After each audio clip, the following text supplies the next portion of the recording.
সবার সামনে যারা উত্তর দেয় তারাই জিনিয়াস না, কিন্তু শেষ বেঞ্চেও কখনো কখনো বসে থাকে ভবিষ্যতের বিজ্ঞানী। একটা ছেলে ছিল চুপচাপ, ক্লাসের শেষ বেঞ্চে বসে আঁকিবুকি কাটত। সবাই তাকে দেখে হেসে বলতো, এ তো কিছুই পারে না। কিন্তু বছর পর সেই একই ছেলেই ডিজাইন করল একটি রকেট, এক রকেট যা আজ আকাশ ছুঁয়েছে। মনে দেখো, বেঞ্চ নয়, মেধাই ঠিক করে তুমি কত দূর যাবে। যে ধৈর্য ধরে চুপচাপ চেষ্টা করে তারাই শেষ পর্যন্ত ইতিহাস তৈরি করে। তুমি যেখানেই থাকো, তুমি যেভাবেই হোক, নিজের ক্ষমতার ওপর বিশ্বাস রাখো, কারণ আসল জাদু চেষ্টা আর ধৈর্যেই লুকিয়ে আছে। রবি হেরেছিল 10 বার, তবু থামেনি। প্রত্যেকে বলতো, এবার ছেড়ে দে, কিন্তু রবি হেসে বলতো, ঝামেলা না থাকলে জয়ের মজা কোথায়?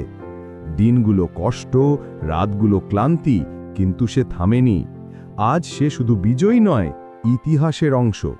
কারণ সত্যিকারের বিজয় শুধুই ফলাফলের মধ্যে নয়, সংগ্রামী মানুষকে মহান করে। তুমি যখনই হারো, মনে রেখো, থামলে ইতিহাস তোমাকে ভুলে যাবে। কষ্ট আর লড়াই, এগুলোই তোমাকে কিংবদন্তি বানায়। রুমি সবসময় ভাবত, বস যদি আমাকে একটু সাহায্য করত তাহলে আমিও বড় হয়ে যেতাম। কিন্তু একদিন সে বুঝল, ঠেলে কেউ ওপরে উঠলে নিচে পড়তে সময় লাগে না। সেই মুহূর্ত থেকে রুমি সিদ্ধান্ত নিল, নিজের পায়ে দাঁড়াবে, নিজের ঘামে, নিজের পরিশ্রমে বড় হবে। কারণ সত্যিকারের বড়রা তৈরি হয় পরিশ্রমে, ধৈর্যে এবং নিজের প্রচেষ্টায়, না যে দয়ার উপহারে। তুমি যদি সত্যি বড় হতে চাও, তাহলে নিজের পথ নিজেই তৈরি করো। সত্যিকারের শক্তি তোমার নিজের ভিতরেই লুকিয়ে। রিনা প্রতিদিন নতুন ফোন, নতুন ড্রেস চাইত, তবু শান্তি পেত না। পাশে থাকা মিতা পরা জামা পরে হাসত, আমার যা আছে তাতেই আমি সুখী। একদিন রিনা বুঝল, লোভ মানুষকে দরিদ্র বানায়, আর সন্তুষ্টি, সেটাই আসল সম্পদ। সেই থেকে রিনা তার ছোট ছোট আনন্দের দিকে মন দিল। ফলে সে শিখল, শান্তি আসে বাহ্যিক জিনিসে নয়, নিজের মনে।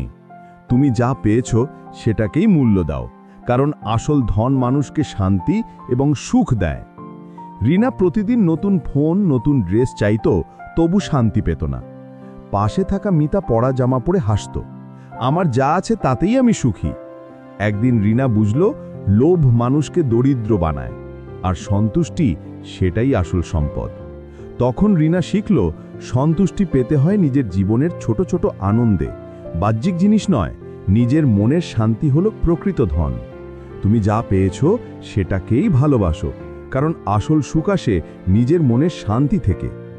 নিশাত আকাশের দিকে তাকিয়ে বলল, সবাই আমার বিপক্ষে। বন্ধু হেসে বলল, পাগলি, তারাগুলোও তোর স্বপ্নের পাহারাদার। সেই দিন থেকে নিশাত বিশ্বাস করল, যদি তুমি সত্যিই কিছু চাও, পুরো দুনিয়াই তোমার জন্য ষড়যন্ত্র করবে ভালো কিছু ঘটাতে। নিজের স্বপ্নের প্রতি ভরসা রাখো, কারণ আশেপাশের সব শক্তি তোমাকে সাহায্য করতে তৈরি। তুমি একা নয়, তুমি শক্তিশালী। বিশ্বাস রাখো, মহাবিশ্ব তোমার পক্ষে।